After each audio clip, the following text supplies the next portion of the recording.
everyone. I'm Selena Hill, and this is the new norm on Black Enterprise, sponsored by Cadillac. Today, I have the pleasure to speak with multi platinum recording artist, businessman, entrepreneur, philanthropist, and trap music pioneer, Jeezy, aka the Snowman, about his new book, Adversity for Sale. You gotta believe. Jeezy, Thank thank you you. so much for being here today. Thank you for having me. Thank you for that was a wonderful introduction, by the way. Now you got it, of course. So start off telling us about your new book Mhm. and the motivation you had to write it. My new book, Adversity for Sale. I think a lot of times we just hear about success, and I made it here, I made it there, but nobody wants to talk about how, and nobody wants to talk about what they actually went through that almost determined that they wouldn't make it. And I feel like adversity is a real word, and I never met a skilled sailor that sailed a calm sea. And I just feel like these stories have to be told so that everybody knows that life is not picture perfect. And my motivation behind writing the book, if you know how I started in the Thug Motivation series and Trapper Dies, all those things to me were like motivational classes. And the difference between music and a book is that writing the music, you only got 3 minutes to kind of tell a story, and you have to break it up. And I looked at each song like a chapter. But the difference between that and the book was actually writing how I felt, writing what I was going through, writing what I aspired for, and what I had been through. And it was very therapeutic for me because there was a lot of trauma that I brought into my adult life that I didn't understand because I had this great talent of putting things in the back of my mind that I went through and being numb to it. And as we all know, black men, we have a big thing with getting therapists and talking to people about our problems, and we just take the weight of the world and we put it on our shoulders and we keep going. And what I noticed was, as I wrote the book, I started to feel a lot of those layers and those bricks starting to come off my shoulder, and I felt a lot freer, and I started to give myself a lot of permission to evolve and to grow and to understand it. Like, it's not your fault. You are enough. You've been through a lot. And if you tell your story, hopefully it can help someone. hmm Yeah, no, that's deep, and it sounds like it was really therapeutic for you to write this book. Have you ever sought out, like you said, you mentioned therapy? Is that something that you advocate for and Yes, actually do and practice yourself? for sure, especially for black men. And you got to have a safe space to be safe. And I say that confidently because, we go through so much, on a daily, and not to mention what you're coming in with. Like, so you're already dealing with things from dysfunctional upbringings, and you're bringing that into your adulthood, and you don't want to pass that down to your kids. So to end that cycle, you have to do the work. You have to make that a priority, so that you have clarity and you have peace and you have an abundance of it. And I feel like, this book and all the things that I've been doing just to, heal, have really, just helped me see life differently, help me understand things that it's the difference in walking outside and feeling like it's a thunderstorm and walking outside and seeing the sunshine. For a lot of my life, I was in a thunderstorm, and everybody else was in the sun, and I didn't understand why. That's so important. And I'm glad that you're writing this book because, again, we don't hear enough of that in the community and in the culture when it comes to just, healing the process, that journey, tapping into that childhood trauma. Right. And I think there's one thing I think in our community we struggle with is just sometimes forgiving ourselves Oh for yes, things. Is that yes. something that you could relate to? I had to work through? Yeah, I had to forgive myself for a lot of things, and even a lot of things that I've done that I've talked about. That I might sound like that I'm happy about, but I equated that to success. And once you start to see how that affects other people, you have to just rethink that. And I think for me, just giving myself permission, to be okay, giving myself permission to, evolve without worrying about what other people think, and how I might not fit in. I had to understand that I'm my own mold and I'm a trailblazer. And what I'm doing now for myself is breaking the glass ceiling. I'm putting myself in a position where there are no expectations but mine. And I think that's very important because for a lot of my life, I live for everybody else. Even people around me, even people that raised me. I just wanted to do what I thought was right, and I never took a chance or the time to ask myself, like, what do you really want? Like, how do you want to come out of this? And it's just like um, I had to cut a lot of fat, and then I had to start getting only quality people around because I'm a sapiosexual, so I gotta mentally be stimulated. Like I gotta hear it. You know what I'm saying? And it's like, writing a book is weird because I remember times I used to be reading and the homies would come on the tour bus and I'll throw the book to the side because I don't want them to be like, oh, you read, because it wasn't cool, but the new cool is being smart. The new cool is it. The new cool is doing your self help stuff. The new cool is making sure that you're taking care of your inner child. Like, all that's important to me because I don't want my kids. I don't want the people that I lead to even go through what I went through if I can help it. And I definitely don't want to lead them based off of being an angry black man. That's not gonna work. You know. Absolutely. And in adversity for sale, one of the things, you talk about, like you said, your upbringing, your career, your journey in life, and some of the mistakes that you made. Is there one mistake or, something that you taught you a really valuable lesson that you would never forget? Yeah, I've made a lot of mistakes. Some good in the fashion that there were things that I could fix, and there was a lot of things that I couldn't fix.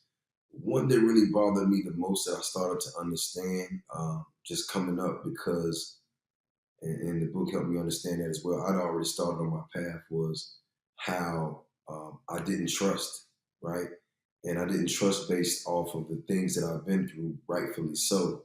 But as I began to gain some type of success and started to meet people outside of my environment and what I was used to, I was reserved about building relationships with them, and they might have felt like I was standoffish or elusive. And these are people that, over the years, I come to understand they're great people, but I just took a street mentality, something that didn't serve me anymore, into my new life. And I think it damaged a lot of relationships in the beginning. Of course, I'm still working on that today.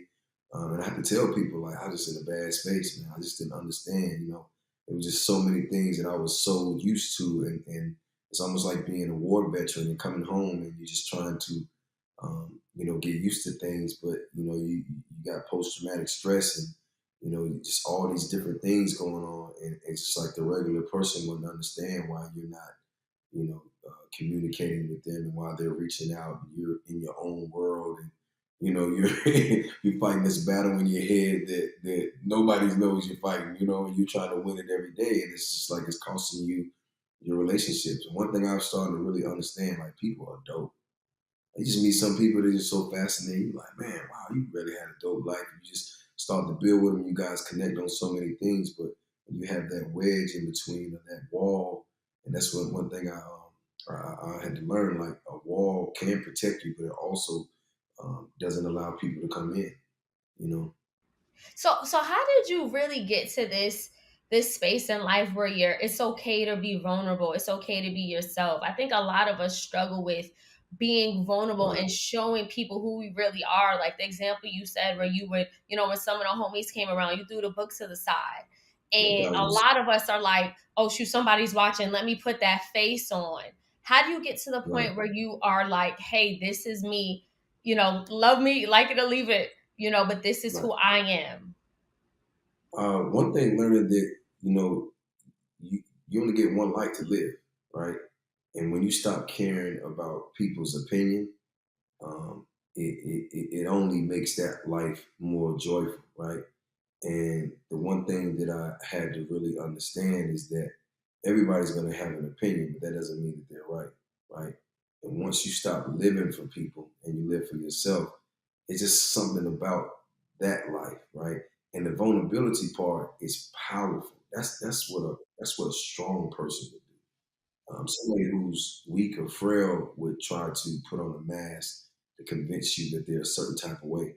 But you and only you knows what's going down when you go home and you're in the four walls and you got to deal with that, right? And I'm not asking and telling anybody. I did a lot of work to be here, but I also am a very very, very solid individual. Like I went through so many things that I understand that I'm allowed to do this because there's nothing soft about me. You know what I'm saying? But I can be truthful. I can be forthcoming. And that builds trust with people. And the reason why I was messing up relationships because I wasn't to be trusted because I was wearing a mask, right? So that made people kind of standoffish with me. I don't really know them. I don't really know what, and the minute I just started to be just open and just transparent and an open book, I just found myself closer to people that I wanted to be closer with. And especially for anybody who's been riding with me or understands what my movement is or what my purpose is, that's always going to be an open book with them because I don't want them to put on the mask, feeling like that's something they got to do to get accepted. Because sometimes it's not good to be accepted. I'd rather be on the island by myself than to be with everybody. And I know when I go home at night, I'm miserable. You know. Yeah, no, no, absolutely. And another thing I wanted to talk about, Jeezy, is something I hear you say often, that music is your talent, but Yes. business is your passion. You're a businessman, you're an entrepreneur. Can you talk about some of the best investments that you've made? Our best investments, real estate is like I grew up in a 2 bedroom trailer that's probably not bigger than this office that I'm in. And me, my sister, my mom, and I always promised myself if I ever got a chance that I was going to buy as much land and property as I possibly could. And real estate, truth be told, it is so familiar to the world that I came from Hmm. that it's real, and I love it. It's like it fuels me, like it fulfills me. Like Mm. it's like you take money and you buy something, and the money is in it, and you can flip it if you like. You know what I mean? It's just like it's so fascinating, and I love. When I'm talking to somebody, and like, oh, I didn't know you owned that. Like, yeah, I know this next door, Mm. next door, just across there, and that. To me, that's just like it's not for bragging rights. Yes. It's for I've decided to do something with what I've earned that's going to earn and it's going to earn for my kids. But at the same time, it's so fascinating for me because I get to go out here and find things that I want to acquire and actually get a chance to do so, right? And these things accumulate in value, right? And this is a cash flowing asset, and my goal in life is to make sure that my assets pay for my lifestyle so that the minute I don't want to touch a microphone or get on Right. the stage or whatever I got to do, I'm not going to miss a beat. That's my goal. And again, it's so similar to where I came from, just being on the block and hustling. It's just like, but we never owned the block. So I only think of Mm. block now. So that makes sense. And I've done great spirits deals. Shout out to Avion Tequila. I've been a part of that. We sold it to Pernod Ricard. I went on to do Nod, Cognac, vodka, and gin with my partners in Cognac, France. And imagine that you got a kid from the block that has business partners in Cognac, France. So that's lucrative. I have my Defiance Fuel Water, which is the athlete's water. Shout out to the Defiance Fuel team. Then we also have Agency 99, which is my management agency that manages anything from artists to brands to spirits to whatever. And I have a great team there. And of course, I got a lot of things that I don't want to like put out there because it's better that way. Yeah. but but those are the things that people know about. But Right. for me, I always saw myself in a three-piece suit, plain Jane watch, wedding band, well manicured, just businessman. Like that was my goal, and like I want to be that. And rap, the streets, music were all a vessel for me to get to that, right? Because I knew I couldn't walk from the streets into a boardroom. It wasn't going to happen. But I needed credibility. I needed to show people that I understood what I was doing, which was why I was able to, negotiate my first couple of deals when I got into the music industry, which is why I put the snowman with my marketing because I understood that I needed a symbol to represent me. You know, anything from giving my mixtapes out to I build up a buzz. And like I understood all that because coming from where I come from, you have to use your mind. And I think that's what people fail to, realize. And that's what this book is about. It's about using your mind to actually navigate you to, where you're trying to go. Because a lot of times, you have people that are doctors, lawyers, athletes, they have a talent. You know what I'm saying? What we do is not necessarily a talent. Like you don't hold it and say, okay, he's good at this. It's like you're an entrepreneur, you're making something out of nothing. It's all your thoughts, it's all your visions. And I've always been a visionary and a disruptor. And for me, I'm going to visualize what I see and I'm going to put the right people around me to help me get to that vision because it's their vision also. And while I'm doing that, I'm helping them to get to their goals, right? And being a disruptor is I'm going to do it in such a way that if I make a move, I'm going to stand on it because I believe in my heart truly that that was the right thing for me to do. And the public might look at it as, no, I wouldn't have done that. But for me, I could do that because I know I have to be real with myself first.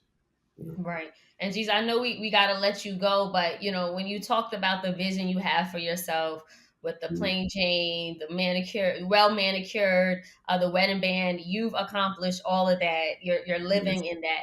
So, Thank you. what's the next vision? What's the next chapter? What else are you envisioning for yourself up next? Doubling down on my purpose.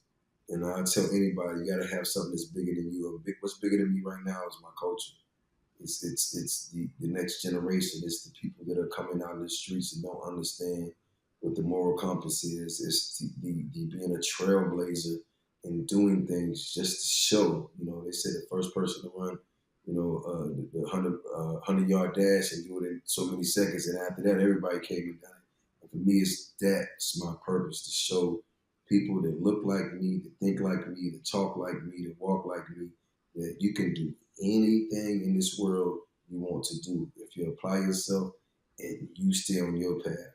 And the reality of that is you are doing this, so it's your vision, so you got to hold your vision. So I want to show them that there's no facet of life that you cannot succeed in if you believe in you. And that's why I say you got to believe. And that's my purpose. I want to show, educate, give wisdom to. Like my whole motto is to live full and die empty, giving it back. Amazing. Cheesy, again, thank you so much. Let everyone know how we can pick up Adversity for Yes. Sale. Adversity for Sale. You can pre-order it anywhere books are sold now. That's Audible. That's Amazon. By the way, I read the audio book, so any of you guys who've been following me since the beginning, I did it in my own voice, so it is me on the audio book. And the book actually is on shelves everywhere books are sold on August 8th. Adversity for Sale, my first published motivational memoir. And there's some real gems in this book. There's some real deal rules to life, and I hope they help each and every one of you guys. Absolutely. Thank you again. Can't wait to read the full book. I started it and I'm going to read the whole thing. I can't wait. Thank Thank you so much. you.